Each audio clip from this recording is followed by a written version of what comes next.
Good afternoon, everyone. Welcome to the first breakout session. Just to let you know, we're running 2 concurrent sessions. We'll try to start and end roughly about the same time, so you can jump between mezzanine floor and downstairs if you want to switch between different tracks, okay? So for this track, we'll be focusing on 2 topics, which is renewable energy, clean energy, and carbon credits. These are, just to be very clear, 2 very different betas managed by 2 different teams, but working on same objective, which is to reach the carbon neutrality by 2050, which the government is committed to at COP26.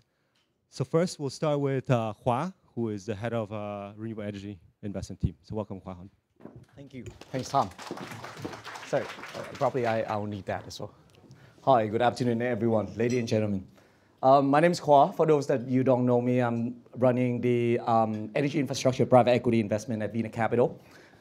So for today's session, I will quickly go through what has happened over the last 12 months from both the challenges, the opportunities, and the government measure to support the energy sector in Vietnam. And after that, we're going to relook at the investment portfolio of VinaCapital, how it has evolved over the last 12 months.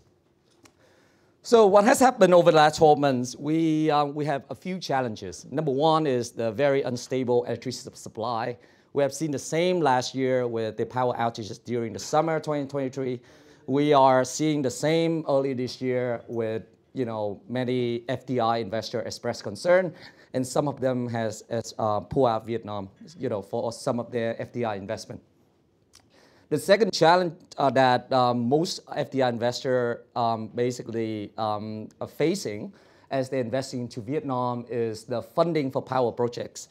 Over the last 12 months, we have seen very limited private capital put into the energy sector in Vietnam on both the renewables, the base load capacity, on both debt and the project financing side.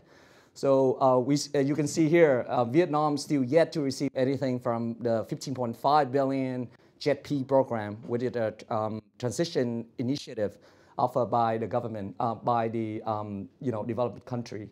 UK, at the same time, we're seeing the UK and the EU are proposing zero financing for fossil fuel projects. This again is a concern for the base load capacity development of Vietnam electricity mix. The third challenge, and this one is very significant, we are seeing a number of coal-fired power plants in Vietnam facing delay or cancellation. Some Ho 2 BOT project got canceled, and at the same time, we're seeing many other coal-fired power plant projects are facing severe delay. So what does it mean? Meaning that the base load capacity are falling behind the energy master plan.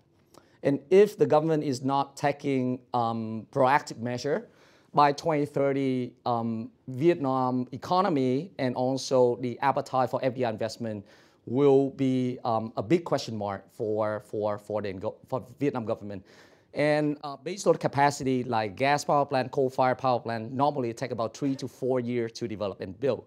Therefore, action needs to be taken immediately.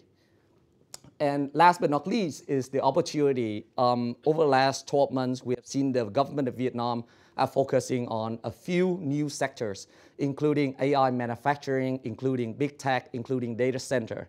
All of these sectors have a couple of common factors. One, they need stable supply, electricity supply, and not just electricity supply, they need green electricity access.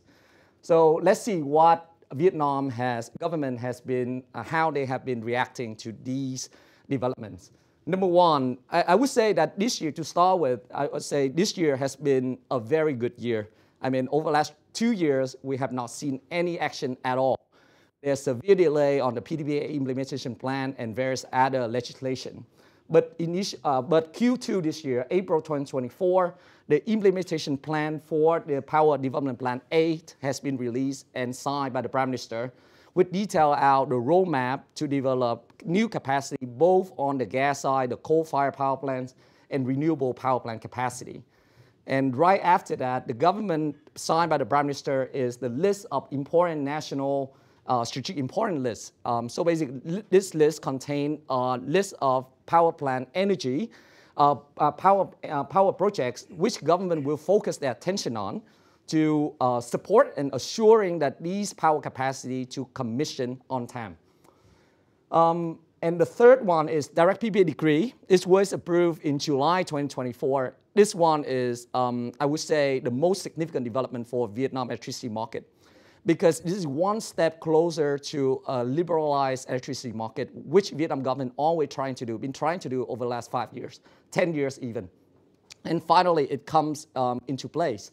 I'll come back to the direct PPA Degree later and explain exactly what it is.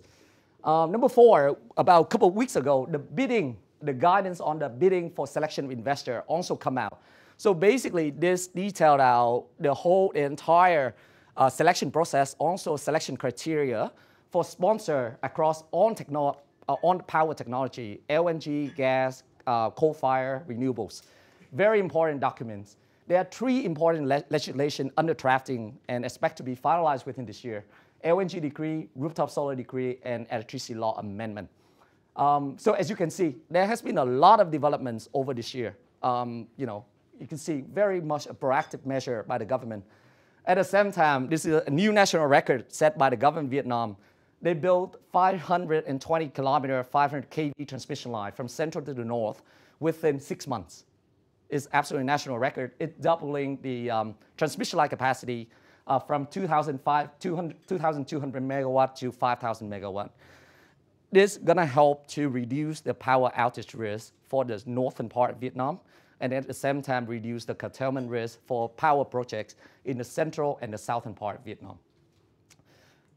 So you can see there are a lot of developments, a lot of challenges and opportunities on the market. Let's see how these proactive measures of the government and the market situation have an impact on the investment portfolio of VinaCapital.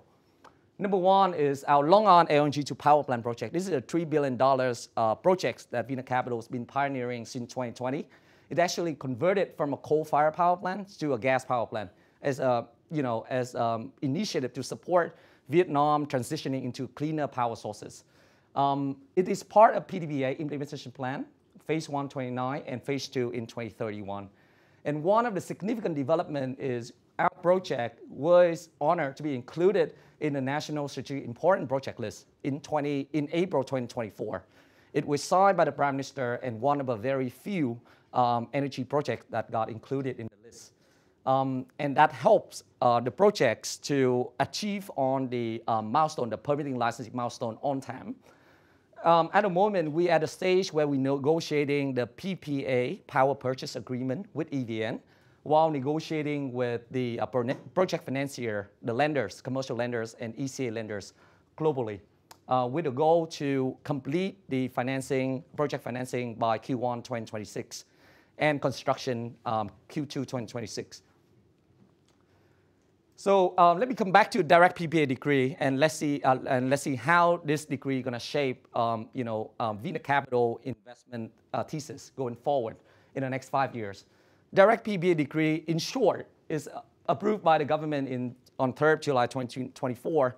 In short, it's very simple. It allows a mechanism for renewable developers to sell clean energy directly to the off-takers, primarily within the manufacturing sector. And there are 2 forms of direct PPA in Vietnam currently allowed. One is the physical DPPA, where you build your transmission line and you sell directly. The second method is the virtual DPPA, where you lease the EVN transmission line to put the electron on and to put it through the line and on the way to the off-taker. So these are the 2 methods of the direct PPA that was approved by the Prime Minister early this year. So with the degree being finalized in July 2024, VinaCapital, we have set up the direct PPA platform. Actually, the direct PPA concept is not new to VinaCapital. We've been pioneering and proactively advocating the policies and the implementation plan with the government over the last 2 years. And hence, as the degree got finalized, we just rolled out our sleeve, put a platform together, and actively participate in the market and implementing the investment plan itself. So the platform currently offering early participation into increasingly liberalized energy market. We expect to have exposure to diversify high-quality off-takers rather than exposing to EPN, power purchase agreement. Of course, you retain the flexibility and the negotiation on the PPA, the power purchase agreement, with the off-taker with a goal to achieve the internationally bankability standard for these projects. And last but not least, we retain full control on the ESG standard, the technical standards, and also on the permitting licensing development procedure. Because for this platform, VinaCapital, we only focusing on greenfield projects. So we take control of the full development process on the way to construction and operation. The platform vision, we start with with Vietnam as a focus, and increasingly we will expand across South Asia. We do it in 2 phases, with phase 1, 500 megawatt target capacity, and phase 2 with the remaining 1,500. Again, 100% greenfield development. The total equity capital requirement is about $500 million, and the total capex is about $1.7 billion. The reason why we split into 2 phases, primarily to address the concern and the need of the off-takers, and also the need of off-takers primarily. Because at the moment, for phase 1, we will primarily focus on solar technology only, ground-mounted solar technology, with the first 500 megawatt. There are 3 reasons for this. Reason number 1 is that due to the simplicity in terms of technical standard, easier to scale up, easier to roll out. Number 2 is that the off-taker consumption profile, mostly during the day, so that with the solar technology, you can easily cover most of the consumption that they have. And then number 3 is with the solar technology, you can offer a meaningful economic saving for the off-taker as part of phase 1. As we move on to phase 2, we're going to move to more battery, plus solar and wind project. This is for sculpting the electricity generation profile to match with the consumption profile and maximize on the renewable electricity consumption of the off-taker, helping them to achieve the RE100 target and overall economic saving. So where we are today, even though the degree got approved back in July 2024, but as of today, we achieved the following. We have signed 1 binding direct PPA agreement with 1 off-taker. We have signed various in-principle agreements with FDIs, companies in the electronics, heavy industry, and F&B sector, with a focus to finalize all of these agreements within Q4 2024. In terms of project development, we also procuring a greenfield project for acquisition. Some of the projects that we have acquired, and we build a meaningful pipeline for our projects. So that the plan is by Q2 2025, we're going to actually roll out the first projects, started the construction for the first project. So I think that is direct PPA, and direct PPA would be the key focus of VinaCapital renewable team going forward for the next 5 years. Diversify away from EVN, traditional EVN PPA contract, and move toward a more independent, high-profile off-takers going forward. So probably I'll stop here for now and welcome any question that you may have regarding policies, questions about the platform, et cetera, et cetera. Thank you.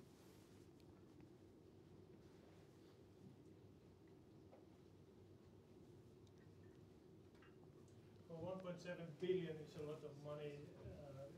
VinaCapital financing is itself, so. Yeah, it's a good question. So 1.7 billion is the total capex. Of that, going to be 1.2 billion of project financing, debt financing, and $500 million US dollar equity capital commitment. For the equity part, we actually in the process of identify a strategic partner to go alongside with VinaCapital. Because if you look across all the investment of VinaCapital over the last 5 years, you see whatever sector we go into, usually we partner with tier 1 strategic investor. Like the Long An project, we partner with GS Energy, or the rooftop solar SkyX, we partner with EDF from France. That's some of the examples. And similar for the direct PPA, we're actually looking for a partner for this.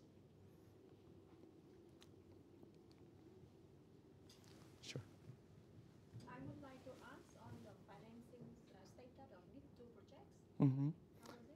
So at the moment, we are discussing with a couple of banks, mainly development banks, because the whole reason why we moved to direct PPA is because we aim to achieve an internationally bankable standard for these projects. And therefore, we are currently in discussion with international development banks at the moment.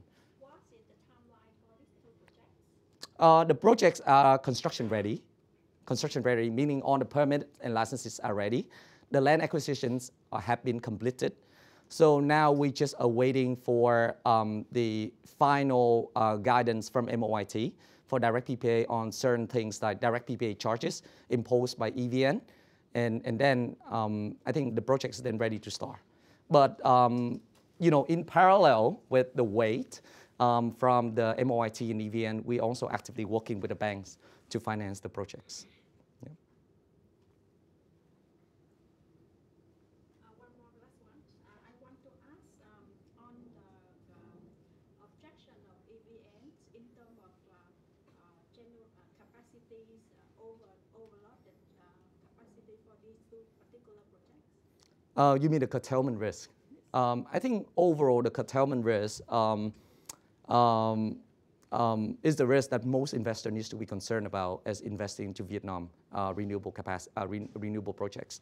For these two projects in particular, one thing I can share is that these two projects are connected to either a brand new substation, 220 kV, meaning that in plain term, they still have a lot of spare capacity, so the curtailment risk is very low.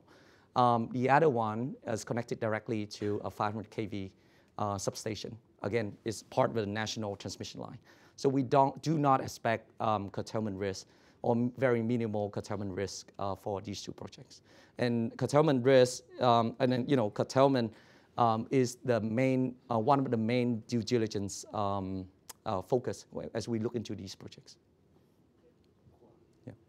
Under the new decrees, has the government changed or are they thinking of changing anything with regards to external lenders taking security, physical assets, land, or anything else that would make some of these projects more external lender friendly?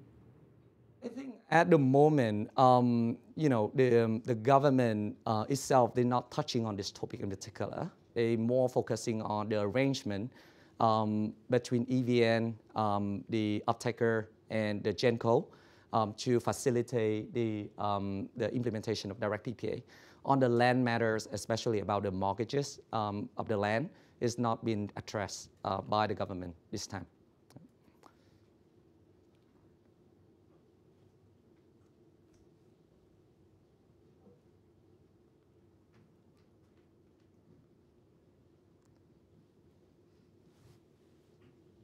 Our question is quite detailed. First, as you remember that in the current development plan, we have just 17 projects, solar projects that have already obtained the investment registration certificate, and these are the projects that qualify for the on-grid PPA, and those projects are already under possession by other developers, and so the competition to get these projects really high. So how you can achieve the capacity 500 megawatt for the solar projects in case that there's not enough room for solar? Yeah, very good question. I think as I mentioned before, direct PPA is not something that VinaCapital just started this year. Even though we set up a platform this year, but we already embarked on this journey about 2 years ago, as we are working with the off-takers. And to be honest, with the off-takers that we have signed the in-principle agreement, we have gone through a long-winded, usually more than 1 year of auction process before we ended up as the selected bidder, the winner for the auction. So similarly, on the project side, we also started our project procurement about 1 or 2 years ago. Right, and we started now, and thus far, for certain projects that we have placed the deposit to secure the acquisition right. Of course, not make a full payment because last 2 years there are a lot of uncertainty. No full, we have not made any full payment, but of course, certain milestone payment has been made to secure the exclusivity on these projects. And at the same time, VinaCapital, we are not focusing on M&A as the main way to secure the capacity. We have the entire developing business development function to develop new projects. Because if you look short term, within the next 2-3 years, only 500. But if you look a bit into the longer term, 1.5 gigawatt in the second phase, you cannot acquire the entirety of 1.5 gigawatt on the market. Number one, it's going to be very expensive. And number two, they're probably not going to be enough project for you to acquire. And therefore, at the same time, we also developing projects in parallel. How do you see the development of panel prices and batteries going forward? Sorry? How do you see the panel prices Pan- going forward? Solar panel prices. Yeah, solar panel prices. Good questions. So at the moment, I'm not sure if we hit rock bottom yet, but I think the solar panel prices is at a very attractive level. Now going forward, we expect, there's a big question mark on the China side, where how the Chinese economy on, the policies around the solar investment in China, because that would have an impact on solar panel prices. That's why I'm asking your educated guess. I mean, so far, at the moment, our view, we're thinking that especially within the next 12 months, next 12 to 18 months, the solar panel prices will remain at the same level as we are today. That's our expectation. And that would be a good catalyst for us to roll out the phase 1 direct PPA program. Yeah. Where is the funding going to come for all these projects? The funding, if you look at 1.7 billion, 70%, more than 70% going to come from the debt financing. The remaining 25 to 30% going to come from equity sponsor. And for equity sponsor, currently VinaCapital we are looking for a strategic partner to go alongside with us on this journey. And Yeah. yeah. Do you have any lined up? I mean, Yeah, we are. We are in conversation with a handful of strategic investors at the moment. and the debt financing is going to be done which markets? International markets, local markets? Primarily international market. That's the whole reason why we moved to direct PPA. So it's still all theoretical, but nothing tangible yet. Correct, because the degree recently been, yeah, that's right. Sorry. Okay, I think we can move to the next section. Sure. Just to be fair for the next team. Sure. So we can Thank you. welcome